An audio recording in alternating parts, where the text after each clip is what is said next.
Historically speaking, this is the film I've often thought of as my least favorite MCU film, along with Iron Man 2.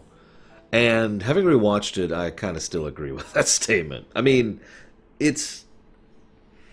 in honesty, it does remind me in many ways of Iron Man 3, as weird as that may sound. There's some bits of it that are like, what? And then there's some bits of it that are like, yeah! And then there's some bits which still make me laugh, even to this very day.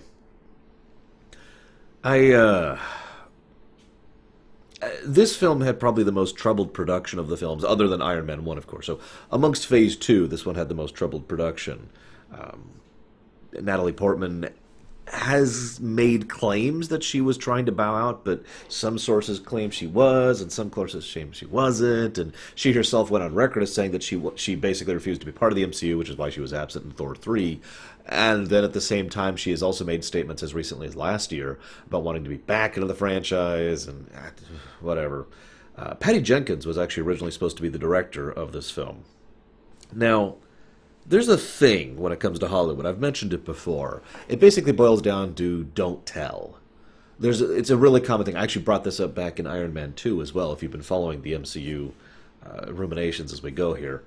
Because back in Iron Man 2, there was the incident with Don Cheadle having to take over as Rhodey, and several people disagreed on the specifics of why, and blah, blah, blah. And like I said, there's just a sort of a thing in Hollywood where you're not really supposed to say what actually happened. I mean, you go ahead and say something for the sake of the press, but everything is just kind of kept under wraps. Whether that's a good policy or not, that's not my place to judge. But I mention that because the official statement made by Miss Jenkins is fairly simple. It basically says, I wanted to do a specific type of story, and they didn't want to do that story. They wanted to do their own story. So instead, I felt like I couldn't do a good job directing that, so I bowed out.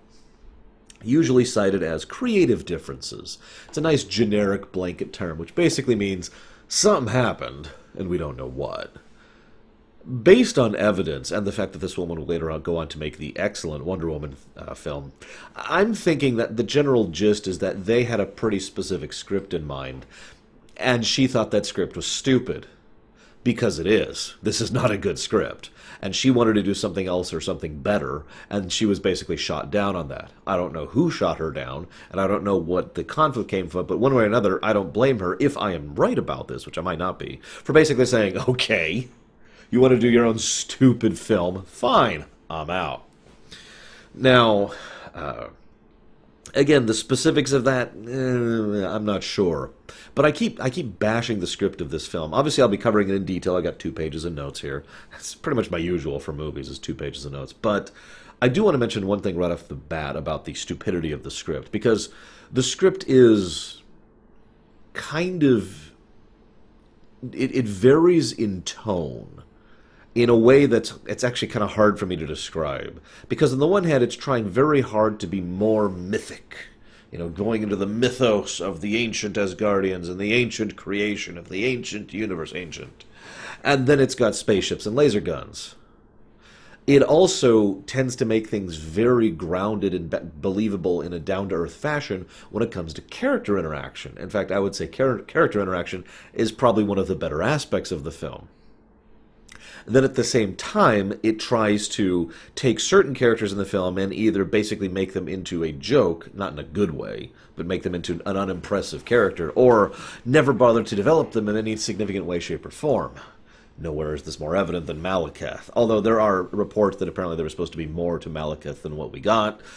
I'm not 100% sure about that, but again, I've heard about that, so maybe that was true. I don't know. Either way, what we got is a weird mishmash of a film, and this is, of course, just my opinion, but I think that's one of the biggest reasons why so many people have such an issue with it. What did you think of the film before I even start talking about it? As ever, curious of your guys' thoughts. One other thing I want to comment on. I know I said I'd save most of my Phase 2 discussion for Avengers Age of Ultron. One of the things that has been just the weirdest thing is trying to come up with a cohesive thread amongst these films. Now, I will bring this up during Age of Ultron, but I think this is, in my opinion, I think that's the biggest flaw with Phase 2. It's disconnected. There is a very, very loose thread connecting Thor and Guardians of the Galaxy, And there's a very, very loose thread connecting Agents of S.H.I.E.L.D. and Captain America Winter Soldier into Age of Ultron, and that's it. Everything else is just doing its own thing. Ant-Man references the Avengers once. Guardians of the Galaxy is doing completely its own thing for the most part, you know. Other than the fact that they have mentioned the Infinity Stone thing, it has nothing to do with the rest of the story in any significant manner. And Iron Man 3 has nothing to do with anything, really. Thor 2 barely has anything to do with anything. The disconnect is my biggest problem with this, because thematically or in terms of narrative flow, in my opinion, Phase 1 really all lined up and smoothly flowed into Avengers. It was a clear setup, build-up situation. Here's Cap. He's pushed into the future. He's under S.H.I.E.L.D. now. Here's Stark. Here's his establishment. Here's him getting together with S.H.I.E.L.D. in Iron Man 2. And despite my issues with Iron Man 2, it did still clearly lead into Avengers. Here's even Hulk, which wasn't even intended to be part of the MCU, and I myself didn't even cover it, still had a whole, Avengers Initiative thing, getting Ross on board, etc. And then, of course, we had the thing with Thor, which was very heavily tied in. We even had Hawkeye there, and, of course, Coulson was part of that, and S.H.I.E.L.D. was part of the Thor, and that, of course, finally led into the Avengers Initiative and Avengers itself. All of it smoothly, well, mostly smoothly flowed into the first film. By contrast, Age of Ultron feels like, and here's another film. And these films don't really have any significance with each other. And I mention that because I debated for longer than I probably should have exactly which order I wanted to do these films in with regards to these Ruminations. Ultimately, I decided to just do it in release order, which is what we're doing. Because, shrug... I digress. So, myth, yes, we must have the great mythos of the creation of the universe. I'm going to go ahead and just kind of drop headcanon on this because the canon, as explained, to be blunt, makes no sense to me. They mention several times that the 9 realms surround Yggdrasil, and as is mentioned in other films, the general idea is that Yggdrasil is basically a sector. One sector of space, in other words. It's not all of reality, all of the universe, even though they use the term the universe or universal several times in this specific film. The general gist is far more that Yggdrasil and its 9 realms is basically the confluence of a single sector, which also happens to include Earth, so, Sector 0, effectively, to use Star Trek terms, and that this is, or excuse me, 001, and that this is a place that is effectively under Asgardian, let's go ahead and use the word as it is intended, rule. Now, I'm with that. But I mention that because it does kind of call into question the specifics of some of the nature of this plot. Like, was Malekith trying to use the ether to wipe out the entire universe, or just the sector? I'm honestly curious, because it would legitimately make more sense. A specific mention is made of him trying to destroy Yggdrasil itself, and all of the places we see being annihilated by it are specifically one of the 9 realms, ergo the idea that just this sector would be affected. If I'm being honest, I doubt the filmmakers put this much thought into it. I just thought I'd mention it here because it's one of the only things that made me actually think in this entire film. Which I suppose brings me to my next point. Although, I'm going to skip over a couple of scenes here to talk about my next point. We see Thor is off trying to defend the 9 realms. Okay.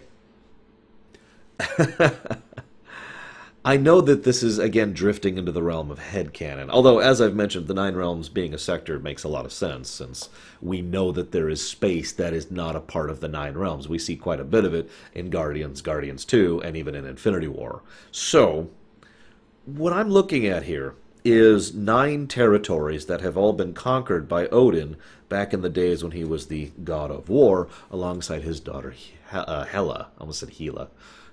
Right? Then, having decided to shift himself into the god of wisdom, he decided, he locks away Hela somehow, and he then goes ahead and wipes over everything and erases history and just goes ahead and starts to try to rule as a benevolent dictatorship. Now, I'm kind of with that, but it is worth noting that that kind of lends an interesting insight into this film. Because what we see is there are marauders and bands of pillagers and whatnot moving throughout the realms that Thor has been busy fighting for 2 years. 2 years of warfare to put down all the insurrections and rebellions. And of course the Bifrost was fixed somewhere along the line here. That makes a lot more sense when you shift it from he has to safeguard the peace of the realms to he is one of the conquering powers putting down rebellions to their rule, which is a far more accurate view, I think. Now, I'm not saying that those rebellions should or shouldn't be put down. I'm just saying the film tries to portray this Asgardian peacekeeping effort as a universally good thing, as if it's the good guys showing up trying to restore order in place of the bad guys who are making it worse. And again, we don't know. The film doesn't spend a lot of time on this particular subject. But again, if you do sit and take a step back and think about this, I mean, you've played strategy games, right? Maybe you haven't. Okay, I've conquered this territory, and I've conquered this territory, and I've conquered this territory, but they're rising up in rebellion. No! And they even make mention in the film that the specific reason that they're rising up in rebellion is the fact that the Bifrost was destroyed, which I credit the movie because that makes an enormous amount of sense. See, the Bifrost, and the film actually does a good job of showcasing this in the intro, the Bifrost is one of the most incredible weapons in the Asgardian arsenal. It makes their forces uniquely mobile. They can deploy troops wherever, whenever. Yeah, not time travel-wise, but, I mean, with very little prep time. Asgardian troops are effectively always mobilized, to use a modern term, or a real-life term. And they can just say, oh, there's an uprising in this quadrant of this area, because they have Heimdall. So they have Heimdall and the Bifrost. Think about the advantages that would give. Imagine if there was a nation here on Earth that had the ability to see everywhere on Earth perfectly, instantly, and with real-time interaction, and had the ability to teleport instantly in real time to anywhere on Earth. It wouldn't even matter if their troops or material or supplies were better than the other nations. Those advantages alone would give them supremacy. At least if they were careful about using it. And in the film, during the flashback, we actually see how effective the Bifrost is when it is utilized against the Dark Elves. That he actually literally takes the ether away directly, just drops a Bifrost on the ether, takes it, and then leaves. So you can kind of see the advantages here, and why it is that these 9 realms could have been so relatively effortlessly conquered by Hela and by Odin, regardless of their personal power in the matter. And how it is that the realms have been relatively stable for so long, up until the Bifrost is destroyed. And then it's like, oh god, quick, quick, quick, yes, we can rebel. And again, I have no idea if these rebellions are good, bad, neutral, or anything in between. We really don't get a lot of information on that. Although, like I said, the film tries to portray it as... My favorite little trick the film does is it's like, oh, we must fight these people, and they're all big, burly, rah, rah, rah, rah, yeah, rah, rah. Oh, okay, we surrender. Immediately following their surrender, there's a scene where there's this light kind of airy flute music playing. Flute's the wrong word, but like a clarinet, some kind of wind instrument is playing. And you hear kids running by laughing. And the sun's kind of setting, and it's nice and breezy. In other words, it's a scene deliberately designed, both audibly and visually, to invoke within you the fact that things are good now. So the fact that we put down this rebellion is a good thing. Now, maybe it is. I don't know. Maybe these really are just roving marauders, the equivalent of civilization's barbarians. I don't know. But the fact that they portray it as if these are the bad guys actually kind of grates on me a little bit. Especially given that we could have had a far more interesting political situation here, which, of course, the film spends no more time on, because pretty much the moment after they finish this battle, this entire plot thread of the 9 realms is gone and never comes back. Which brings me, of course, to the flashback. Like I said, I skipped over a few scenes.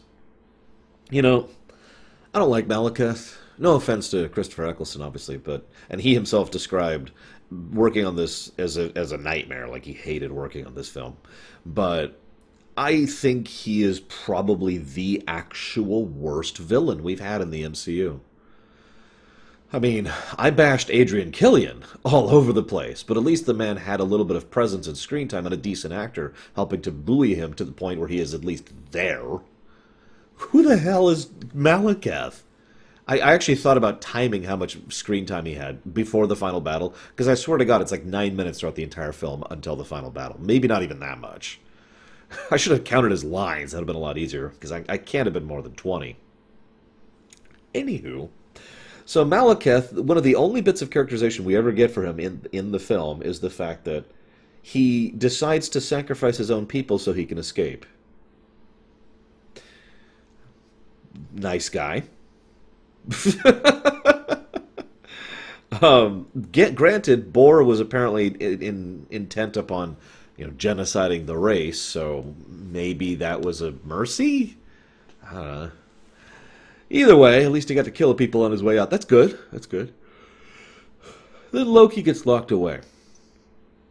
Now, Loki is, I'm just going to say this, the best part of this film. Really. In my opinion, of course, and from my perspective. Not only because Hiddleston is amazing, but because of the fact that Loki actually has an honest-to-God character arc in this film. Which is funny, because he has actually had a decent amount of characterization in basically every film he's been in. And that will continue into the future, with one noteworthy exception. And I point that out because I wonder why they never do that with virtually all of their other villains. Like, some of the villains get fleshed out a little bit, but for the most part, Marvel villains are bad guys, and that's it. Loki was a character who happened to be a bad guy at some times, and at other times kind of wasn't, and he just kind of does his own thing. He is actually fleshed out. Why not do that for others? But the first thing I noticed, and I mentioned this because I noticed this even in the theater, was his eyes were different. That was actually the first time I noticed the eye thing that happened back in Avengers. And I noticed it while watching this film, because I was like, wait, his eyes look different. And I went back and rewatched Avengers and was like, oh! And that's when I first thought about the spear mind effect theory on Loki. Funnily enough, it then took something like, 4 years, I think, before that was actually officially confirmed that the scepter was influencing Loki, just like it was influencing the rest of the Avengers. Go figure! So Loki gets back. He's no longer being influenced by the scepter, but it's worth noting the scepter was not fully mind-controlling him. It was just extending, distending, and otherwise distorting some of his actual feelings. I point that out because that's an important step to understand where Loki starts in this film. Unrepentant. He did some things that if someone had embraced him and brought him in, there's a pretty good chance he would have shown legitimate remorse for what he did. But no one other than his mother embraces him in any significant manner. His mother is like, hey, what you did was wrong, and then is immediately told that she can never see him again. His father is Odin. We're going to be bashing Odin a lot this film, by the way, just so you guys know. And Thor, of course, doesn't see him at all, so no connection there. So no one bothers to try and do anything to accept him. Now, I'm not saying they should have, of course, because he was a villain and he did cause a lot of death and murder and mayhem. But he did... But I do feel like the approach that is being done to him is a little bit too binary. And I think that's the flaws of the characters. You'll notice that, if I could skip ahead for a moment here, when Thor starts to actually embrace him like a brother, Loki noticeably and perceptively changes in his overall attitude and tone. I'll talk more about that later, of course. Regardless, Loki's brought in, and he is spared from death by being sentenced instead to eternal imprisonment, which is arguably worse, but whatever. So then we get to the Nine Realms thing. I've already talked about that. So here's where the movie starts to lose me for the first time, not counting the whole death of the universe thing. The Bifrost is fixed. He can just teleport places, including Earth, at will. It's been 2 years. Why hasn't he gone to visit Jane? You know what's funny, if I can bring it up now? Later on, when he shows up and starts talking to her, there's actually a moment where where she says, where the hell have you been? And then he says, well, I've been off fighting a war for 2 years. Okay, I'm with that. And then she says, well, what about New York? He doesn't answer that one. He doesn't even mention any kind of response to New York. Instead, he just talks about now and, skips over the question. Okay, I'm sorry, but if you have the Bifrost, which I just finished talking up as an amazing teleportation device, I think you can pop out to visit her for a day or two every now and again. Or just to say hi. I'm actually a little bit aggravated that they bothered to write in the fact that he has been avoiding her for 2 years.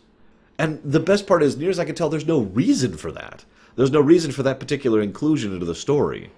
You could say that it helped drive her search for him, but you can't tell me that this driven astrophysicist who had already started, remember, she had gotten the whole S.H.I.E.L.D. funding thing at the end of Thor 1, and S.H.I.E.L.D. was working with her as of Avengers in that one-off line, although that's a mistake too, but whatever. You can't tell me that at some point along the line she wouldn't just be like, "Oh, hi Thor, I found out something fascinating about Muspelheim." You know, you can't tell me she would just suddenly stop doing her research or stop trying to reach out and understand the universe just because her boyfriend decides to visit her every now and again. Anyways, so speaking of Jane Foster, we cut to her and Chris O'Dowd, which I'm probably saying wrong. I'm so sorry. I've actually never heard the name spoken out loud. He's the guy from the IT crowd, and I remember seeing him and be like, "Dude, that's have you tried turning it on or off again?" I'm sorry. I am a weird fan of the IT crowd. I don't know if any of you guys have even heard of that show. Anyways, seeing him was just kind of great. He only has 2 scenes in the whole film, but both of them are gold. They're chatting and talking. Darcy shows up. Obviously, Miss Foster is still fixated on Thor, and even though it's been 2 years, she still loves him truly. Clearly, there is a true love between these two people, since she still loves him after 2 years. He still loves her after 2 years. She actually tries to sacrifice her life for him more than once in this film. He constantly goes out of his way to save her more than once in this film. It is so obvious, therefore, why they'll break up in between this film and the next film. I'm sorry to harp on to this point. This is actually one of the flaws when you're doing continuity, and I'll admit this. I'm very pro-continuity. But the downside of continuity is continuity must always bow to real life, and Natalie Portman, for whatever reason, did not want to be in future Thor films. So she wasn't. I say that so definitively. It's worth noting that there is some disagreement on that point. But one way or another, she wasn't in future films, at least not up until this point. Ergo, the true love of Thor's life, who was a brilliant astrophysicist and actually a nice parallel and foil to him, had to be written out of the story, and thus has done so basically without any even mention of her in Thor 3. Now, I know Thor 3 kind of had its own tone, but it's just kind of aggravating to me that they portray this in this fashion. Whatever, moving on. Why did Eric Selvig lose it? I know that sounds like a strange thing to comment on, but remember, it's been 2 years. Now I know he's like, oh my god, the convergence, and the convergence is happening now, but the only explanation he ever gives for why he lost it was, I've had a god in my brain. Which is actually funny, because if you think about it, technically he didn't, but let's not get into that. The relevant point is that he has decided to lose it. Now. Why? Now we know the reason. It's for comic relief, and because Skarsgård, which I'm probably pronouncing wrong, loves to do ridiculous things on camera because he's one of those kind of actors. So I guess that's where they're going with this. But either way, all I can think of is, okay. So he's lost it. Sure. As an aside, plenty of other people were mind-zapped by the Scepter too. They seem to be fine. Whatever. So they discover the convergence, the black hole thing, and my first thought was Portal, the game series. Now you're thinking with portals. Why are there so many shoes here? That's a neat little thing. I'm with it. Why did she interact with the ether? I know this is such a strange thing, and I hate to keep poking holes in the script, but it's basically portrayed as she happened to be there, and then she happened to happen into a portal into someplace else, which happened to be the one spot where the ether was hidden, which also, given the nature of the convergence, that implies that wherever the ether was held was either on the Nine Realms somewhere, or basically at, let's call it a nexus point of the Nine Realms, which would only show up during the convergence, the point at which it's the most threatening, so I'm not sure what they were thinking on that one, but whatever. And did it select her? Did it summon her? It's portrayed as if the ether has a little bit of a intelligence to it. Now this is funny because actually several of the Infinity Stones are portrayed in a similar manner. And in fact, most of the Infinity Stones are all portrayed in one specific thing of having the similarity, and that is they excise a cost in using them. There is a significant detriment to using any of the given Infinity Stones. In the Ether's case, it slowly drains their life force. In the Tesseract's case, it just burns them up like it did with Red Skull. We see what the Soul Stone does later on in Infinity War. And here we see, I guess that's everything. There's also the one in Guardians of the Galaxy. But point being, each of the stones does seem to have this kind of intellect to it. So I could see why the Ether might have actually literally pulled her here and said, "You will be my host, free me, that I might Well, I'm not sure what the Ether Stone's actually after, because Malekith is the one who cares about wiping out reality. And it's mentioned several times that the Ether Stone and Malekith are kind of disconnected. Like, Malekith has obviously studied it at great length and knows how to use it to some extent. We'll talk about that later. But for the most part, the Ether Stone itself probably doesn't want to wipe everything out and darken the sector. It probably just wants to do anything other than be trapped. Food for thought. Regardless, Heimdall says he can't see her. Okay. What is Heimdall's range on his vision? This lends credence to the idea that the ether was in basically a nexus of the Nine Realms, although that itself kind of makes me question. See, here's the thing. I could buy the idea that Heimdall's vision range is basically the Nine Realms, that he can see all 9 of the realms. That would make a lot of sense. It would tie into the nature of him and his position as the Watcher, or whatever you want to call him, and his ability to see within the domain of Asgard. I'm with that. Thor 3 actually contradicts that twice, so I'm not sure if that's actually a valid answer or not. So, it's also worth mentioning, I just point this out really quick, I should have mentioned this earlier. As we know, thanks to Thor 3 and partially thanks to Avengers, the physical galaxy, the physical space, Asgard and Earth both coexist with one with another. That, you know, it would be possible, in other words, for a spaceship to take all the Asgardian refugees and go to Earth with that. I only point that out because that rules out dimensional travel as part of the nature of the 9 realms. It, again, leading more credits to my sector theory. Getting off track, please forgive me. So, Heimdall can't see it. Okay, that's weird. And, she has the ether, and the cops are like, yeah, we gotta arrest you. They're so casual. Are British cops like this? I don't know. I've actually never been to Britain. Excuse me, we have to take you in. And the shield reacts. Now, one of the interesting things is the ether's shield consistently shows that it has a degree of intelligence in how to defend her.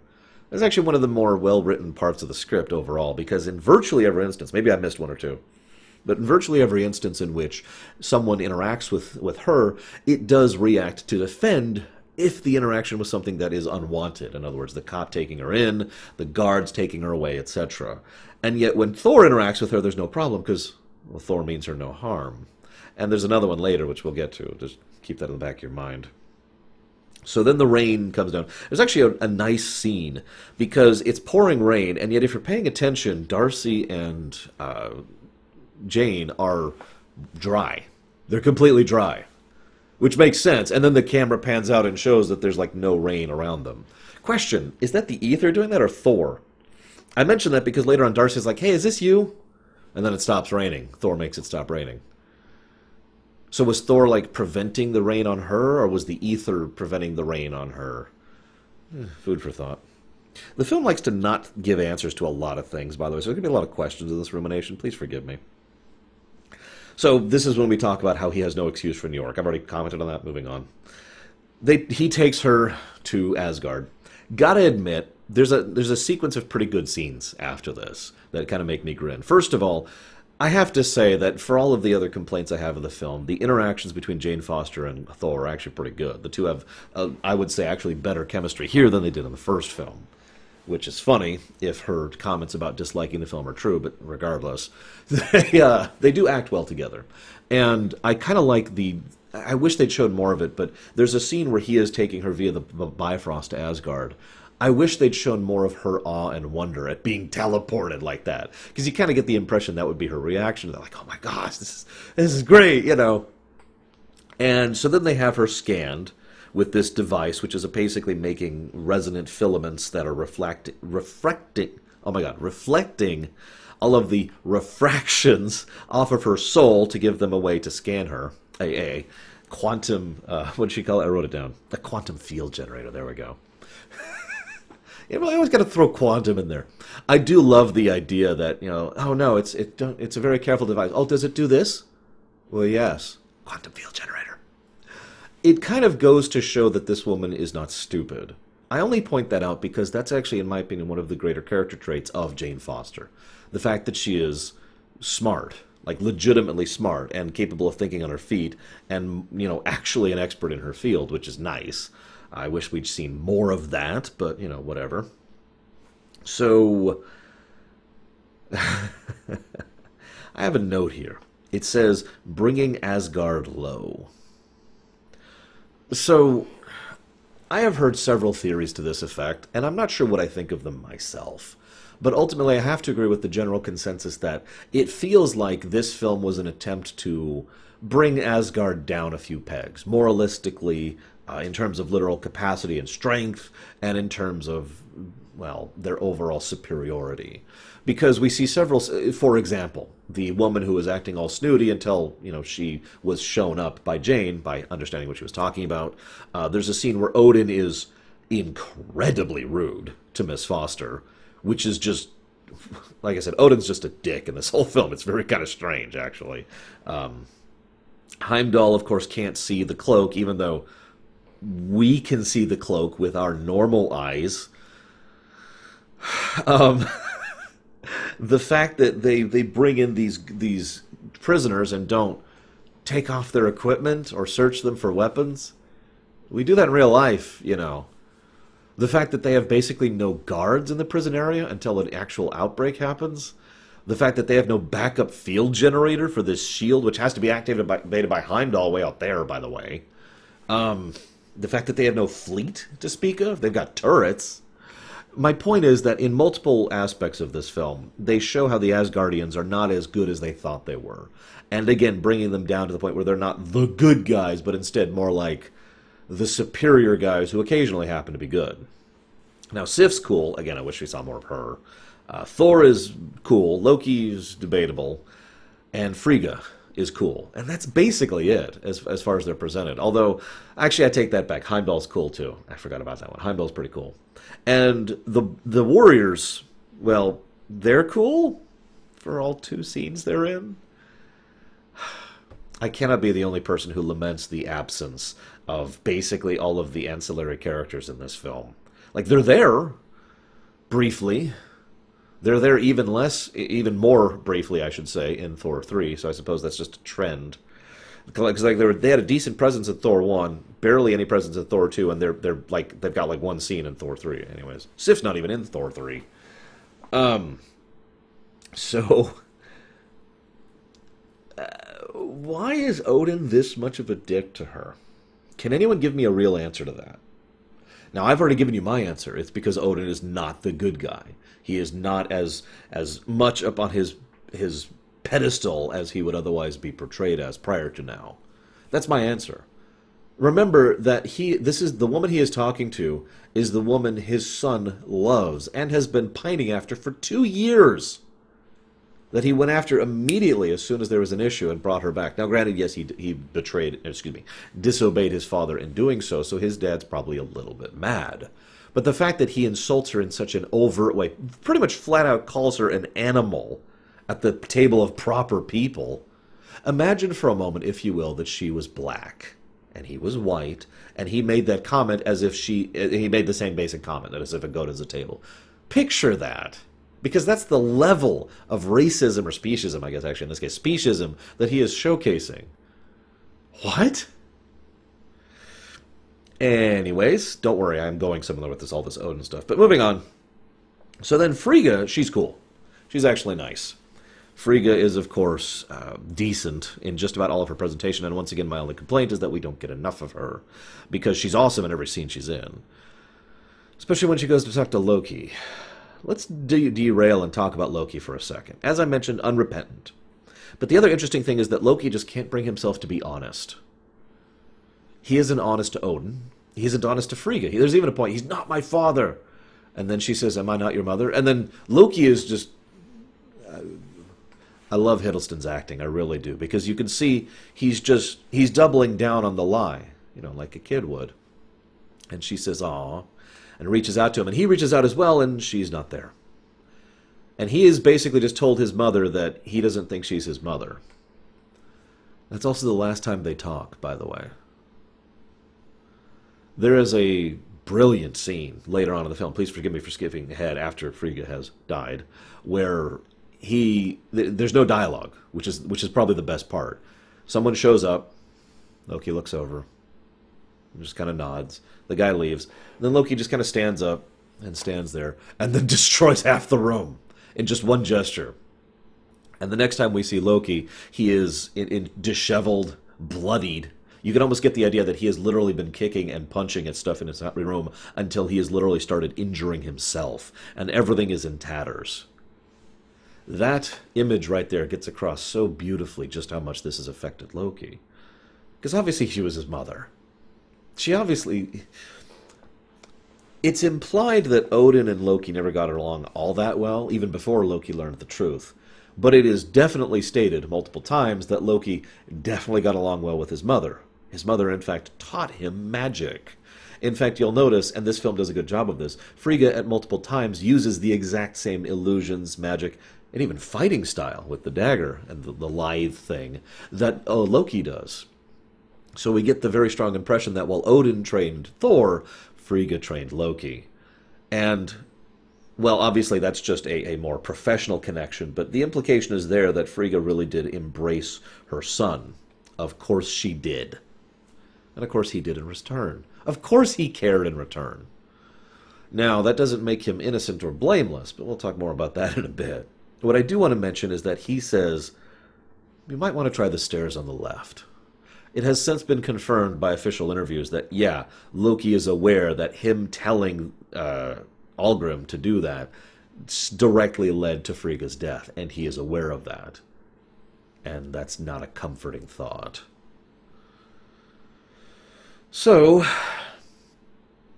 there's a bit where Frigga has basically taken in Jane Foster, because Frigga has a brain, and and actually wants to take care of this woman who obviously her son cares about, because she's actually a good mother, unlike Odin, who is not a particularly good mother. And there's this great bit where Frigga says, oh, yes, I'm worried about you, Odin, go do this thing, blah, blah, blah. And then she walks off and grabs a sword or a knife or something and then says, I want you to do everything I tell you, exactly as I tell you. And Foster's response is immediately, yes, ma'am. My sister loved that scene. I saw this in the theaters with my sister. She was sitting right next to me. And I heard her go, oh, yes, because there's just a level of connection there which I really enjoy.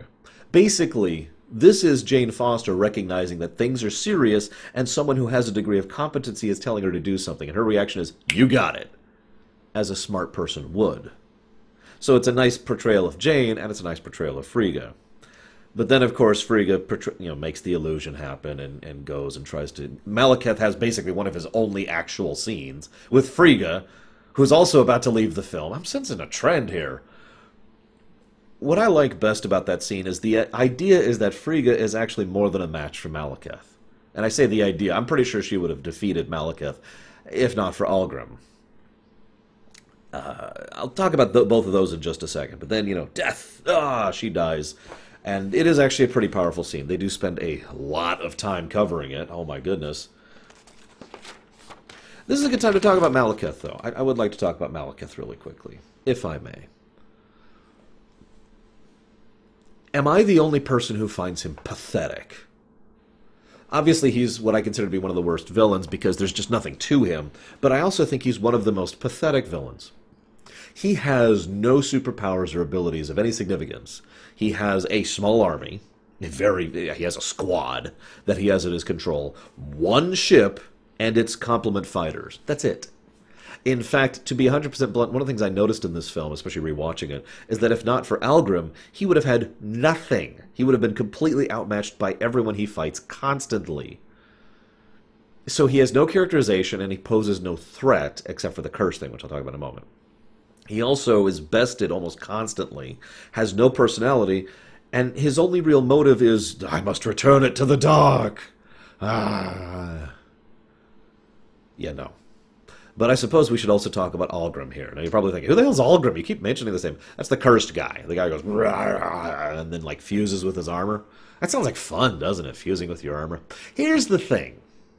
The way the cursed should work, in my opinion, is like an Archon over in StarCraft.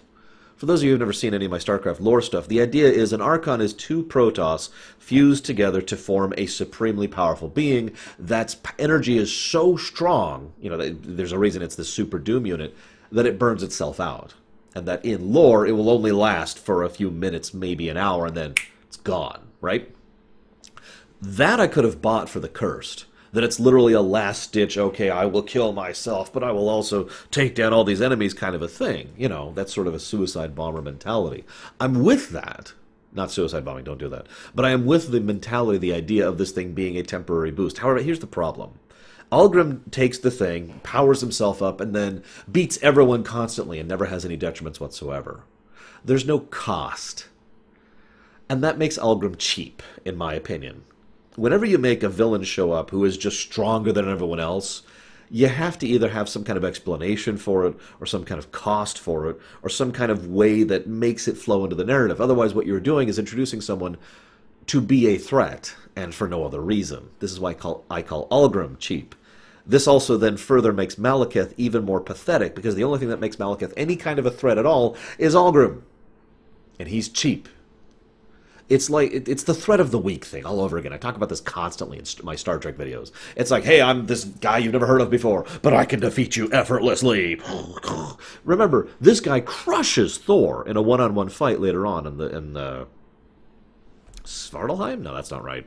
The Dark Elf place. I don't know which Heim it is. He just crushes him. And he effortlessly, he destroys the barriers which are keeping them. He wipes out all of the guards in his way. And then he crushes Thor, like, again, without effort. He wins every encounter. And there's nothing. Like, he doesn't even get injured on the way. He's just, yep, nope, I'm fine. Now, I know that in the interest of total fairness, if I was willing to give this movie any credence, which I am not, then we could say that maybe he does only last so long, and the events of the film take place in such a short period of time that we don't get to see him burning out. But there are ways, visually speaking, to showcase the idea that he is burning out.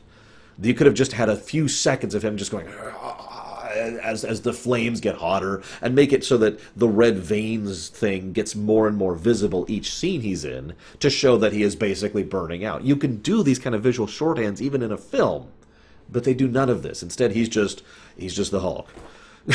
I am the Hulk. Yeah, crush, crush. And he's eventually destroyed by a black hole grenade. Whatever. I do like how Loki defeats him other than Thor, but I'm getting off track. So, then Odin really goes overboard. There's a point in which Thor actually directly compares Odin to Malekith. Odin's only response to that is to say that I am going to win. There's an earlier scene in the film, I'm pretty sure this is on purpose, where Odin is describing how Bor, his father, wiped out the Dark Elves, like annihilated their entire race. He says it twice. And both times there's just a little bit of satisfaction in it, like he's grinning almost as he says it. That's interesting to see that, and to see that portrayal. And again, it kind of gets across the idea that Odin isn't the good guy, which I'm with, by the way. He doesn't have to be a bad guy, he just has to not be the good guy, because I kind of like the idea that Odin has his own flaws and weaknesses emotionally, morally, and that this is something that he just has never quite come to terms with. Indeed, all of his actions for the entire rest of the film are actually as an antagonist to Thor and his members. He has actually effectively become more of a villain than Malekith has. And he has more characterization and reason to do so. After all, he is directly grieving the death of his wife of however many years, and he is also bemoaning the fact that he is powerless to defend his realm against a threat that he thought was wiped out years and years ago, and all the time his son is just doing God knows what, and his other son is in prison because he's evil. Ugh. You can kind of see how all of this is basically breaking Odin down. Given the fact that Odin is so close to the end of his life, as we'll see in future events, basically he's getting old. You know, Odin sleep, right? We saw that in Thor 1 as well. Given how far towards the end of his days he is, it makes sense to me that the years have slowly just kind of started crushing him bit by bit. We see a little bit of this in this episode, honestly, this film. Honestly, if it wasn't for Anthony Hopkins, I'm not sure any of this subtlety would actually have portrayed on screen. So I don't know how much of this is in the script or not. But what I do find interesting is this perspective is extremely important because it adds context to what happens next. Thor basically repeats his plan from Thor 1. You know, the one that was reckless and stupid, nearly got a bunch of people killed, nearly restarted a war, and nearly made everything worse. But back then, Odin was in full capacity of his mental faculties. And here he is clearly not. So the situation is actually quite different. And in my opinion, this is actually one of the better points of the film, as strange as that may sound. Because Thor decides to go do the same thing as in 1, but for completely different reasons. He is doing what he is doing because he has actually analyzed the situation and recognizes that his leadership is faulty and that their plan is bad and that they need to go do something about this. Now, funnily enough, Thor's plan did actually fail, which is a nice touch, just like it did in 1. But he is doing it for much better reasons than he did in 1. And Odin is opposing him for far worse reasons.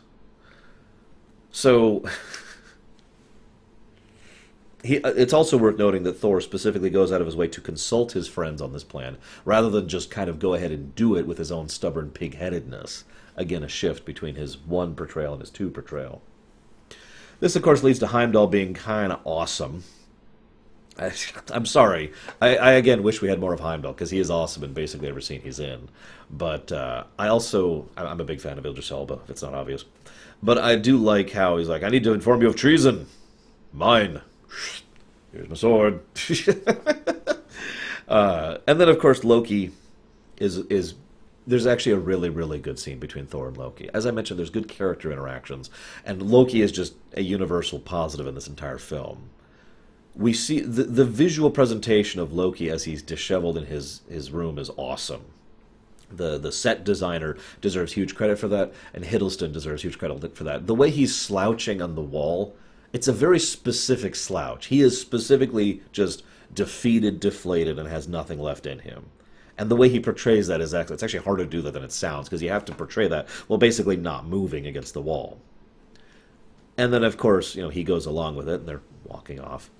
And then he does a few flashes, and then we see Captain America, which is a funny little scene. Oh, yeah!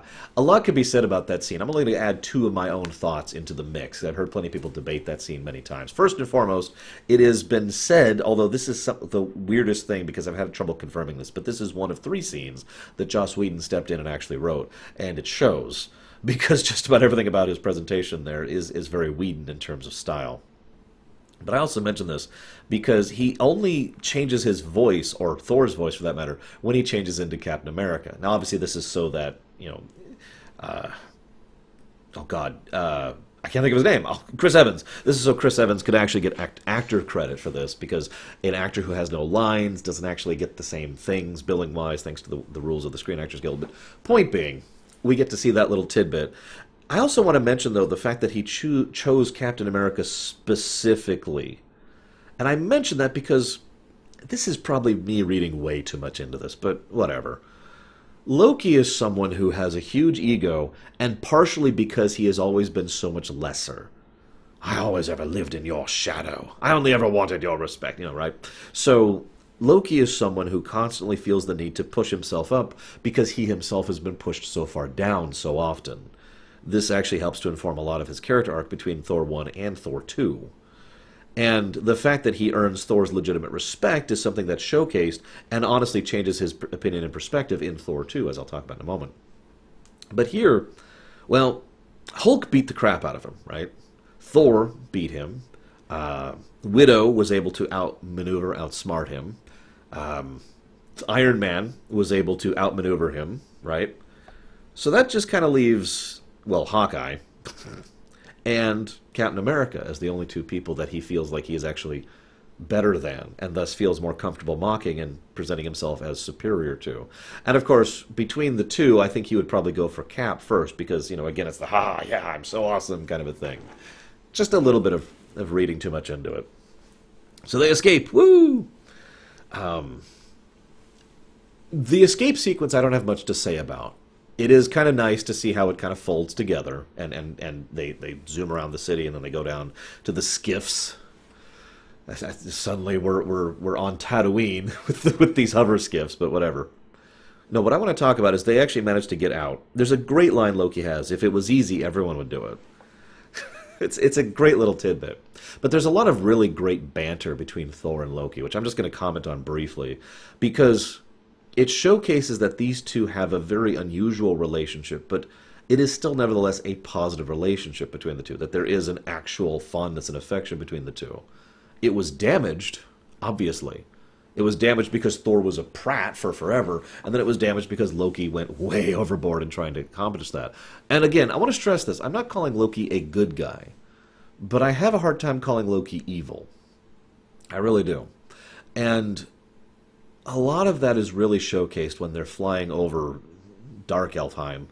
And there's a scene, which is also written by Joss Whedon, where Thor and Loki are just chatting with each other. And it gets to the point where they actually start fighting. And Thor pulls himself back because, Mother wouldn't want us to fight. And then Loki's response is, well, she wouldn't exactly be surprised. Thor treats Loki with decency and a degree of respect for these scenes and the upcoming scenes. And Loki, I know I've already said this twice, but it really bears repeating because this is a critical moment for him. It's probably the first time anyone other than his mother has actually reached out to him. And in fact, it is Thor, someone who has usually degenerated him or put him down for most of their time together. And instead, Thor is now actually reaching out to his brother. He has a wonderful line. I wish I could trust you. And in that line, Loki sees that there is someone who legitimately cares about him there. And who is willing to see him as an equal, that he needed him. And so now Loki, whose ego is more satisfied, and who now feels more accepted by the family that he never really got to have, well, he is willing to do more than he otherwise would, which leads me to the scene. So, there is a scene where Loki turns on Thor. I didn't buy that for a second, by the way. I just want to make that clear. Even in the theater, I was just like, no. No, don't buy it. But I mention this because... Of course, I didn't buy it at all, but the fact that he said, do you think I ever cared about Frigga? Yeah, no, he's lying. No, what I want to say, he obviously has this whole plan, which he goes along with. And notice at multiple points, he goes out of his way to protect Jane Foster. At one point, at the risk of his own life, Thor actually saved him from the black hole thing. And if he hadn't, Loki would have actually died. I only point that out because, again, Loki is not a good person. But I think when someone is willing to work with him at an equal level, he is far more accommodating and far more of a team player than he otherwise is portrayed as. Thus, his willingness to basically put down himself to save one of the other members of the team. Now, Thor, of course, saves him, and then the fight with Algrim happens, which I've already commented on that. Whatever, moving on. And you notice I'm not even talking about Malekith in the scene. What is there to say? So Malekith is there. Anyway, so, Loki defeats Algrim. And this is something I want to talk about extensively. Did Loki plan this death? Or did he improvise this death? Because, spoilers, Loki doesn't die here. I mean, even the film itself gives that away. He is impaled, and he survives. So, do you think that basically that was Illusion him who impaled, or actually what would probably more like he probably impaled Algrim on the sword and then backed up and then basically cloaked himself, and Illusion him stayed there to be impaled. I could buy that, but my point is, I actually have the weirdest feeling that wasn't planned. Obviously Loki was looking for every opportunity to escape, but he had no idea when or where it would come to be, and faking his own death is probably the best overall way to do that. And I mentioned that as well because this also shows Loki something that, as weird as this may sound, he may not otherwise see. Only by lying can he see the truth of Thor. Because only by faking his death can he now see how much he actually means to his brother. Now I point this out because this is also echoed in a future scene. Twice, actually. Forgive me for skipping ahead. As he's laying there, Thor is obviously distraught over this. Actually starts up another storm as a consequence.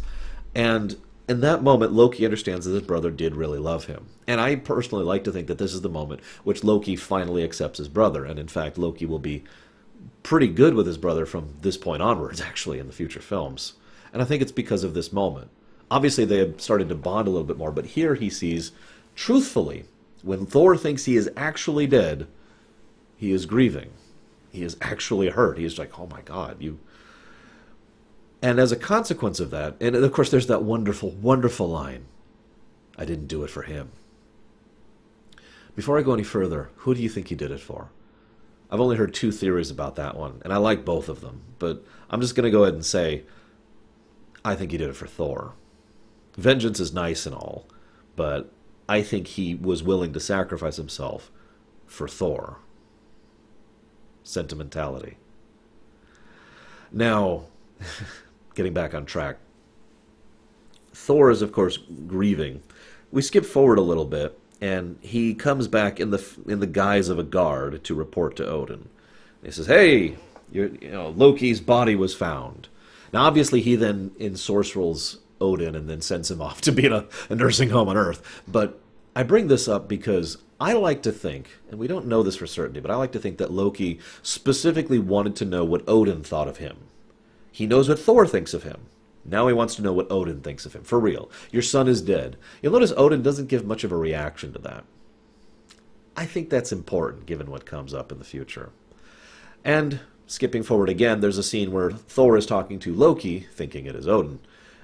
And you'll notice Odin is far more forgiving and generally positive in that scene than he has been in the entire rest of the film. Which makes sense, because it's actually Loki. But what I also want to point out is if you close your eyes and think about every line coming out of Loki's mouth, a lot of what he says makes a lot more sense. Most notably, he does get the praise, obviously, from Thor, and of course he's got the huge ego thing. But he also praises Thor in return, more than once. And he clearly manipulates him. He was, oh, you want the throne? But of course Thor doesn't want the throne. Instead, he gives him his freedom. But he also doesn't exactly forbid him or cast him out or try to take Mjolnir or anything else because, he can't. But there's a lot of... He says he's quite fond of him, basically. And it is just my impression, but I like to think he was not lying when he said that. Anywho. So then we have the big scene. Da-da-da-da! Now, after Loki's death... what happens is the film does something weird. Now, I noticed this when I first saw this in the theaters. This time will be my third time watching this film. And when I say will be, I mean it has been. This was my third time watching this film. And during this particular watching, my impression has been reaffirmed. While the film has tried to be lighthearted in tone and slightly comedic, kind of how Thor 1 is and Thor 3 definitely is, for the most part it's been a far darker, more serious work that just has kind of failed with the comedy factor for the most part. Now, of course, whether something is funny or not is up to the individual. But my opinion is that basically none of the film really made me laugh up until they go into the cave. And all of a sudden, the whole film just starts being funny.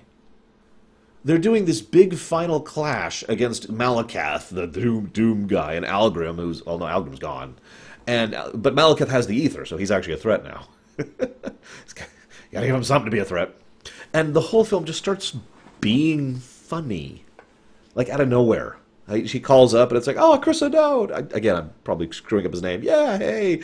And there's the Cave of Convenience. Why are there so many shoes here? And Thor just kind of politely hanging up his hammer over there, And then... the fight actually starts. Again, as usual, I don't have much to say about a specific fight scene, but this is actually one of my favorite final conflict fights within the MCU. No joke. Not because it's big or grand or epic, but because it makes me laugh consistently. Even this time, I laughed several times throughout this one. The crowd of onlookers were like, oh my gosh, look, and Jane's like, what are you doing? You've got to get out of here. They're like, you're kidding. That's Thor out there. Look, he's waving his hammer and everything. Click, click.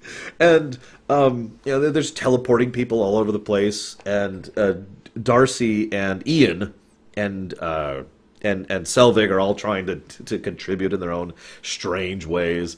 Darcy and Ian just show up making out for no perceivable reason. Oh, you saved my life. The hammer, he shoots out the hammer and then he gets sucked into a portal and the hammer just kind of goes whoop out into orbit, and then he ends up back on Earth. So the hammer's like, oh right, he's here now. I wonder if it would have gone all the way. What's the speed limit on the hammer, I wonder?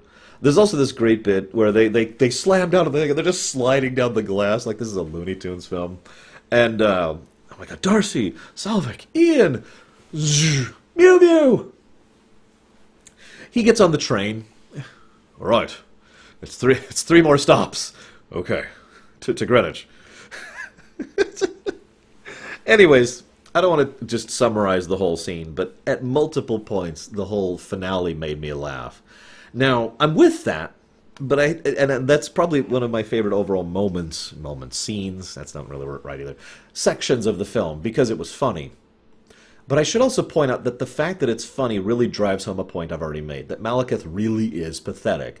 And I got one more point to say about Malekith being pathetic, and that's the fact that he has the Ether, which is the reality stone, and he kind of attacks with crystal tendrils. Okay, that didn't do much. I'll attack again with crystal tendrils. He doesn't do anything with it. This guy is supposed to have the mastery of the Ether Stone, that he is capable of using this thing in ways that other people can't, that it would burn out other souls, and yet he's pathetic. He is barely up to Thor's level in this entire encounter. Barely. Keeping in mind, Algrim was crushing Thor like a bug earlier. Also, while I'm on the subject, I should also mention that he dies with one of his ships falling on him, which is admittedly appropriate, considering how he killed his own people, but, you know, whatever. So he's dead, woo, and the convergence ends. Even the fighters come back, yay. Where are the Avengers? You could argue that Thor is more suited to this kind of high-scale threat than most of the other Avengers, and I would agree with that, but where the hell are the Avengers? Where's S.H.I.E.L.D.? Remember, there was an official police report about Jane Foster disappearing into reality and accidentally sending off an energy pulse. And Thor. Where the hell is S.H.I.E.L.D.? I know. We can't expect continuity in the MCU. As I said at the beginning, I feel the lack of continuity in Phase 2 is one of the biggest things that detracts from it for me personally. Just my opinion. So, looking at my notes here, I don't have much else to say. Obviously, you know, Foster caring this much about Thor is, you know, why they break up immediately off camera. I already made fun of that.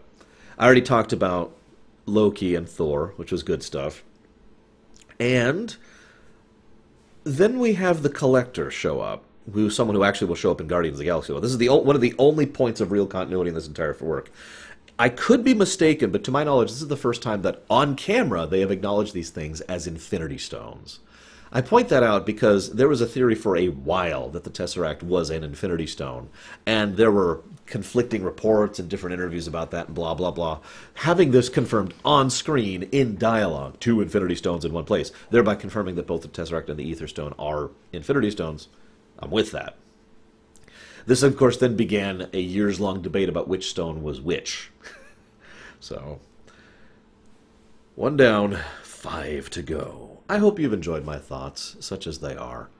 I will see you guys next time for a film that has nothing to do with this one. See you around, guys.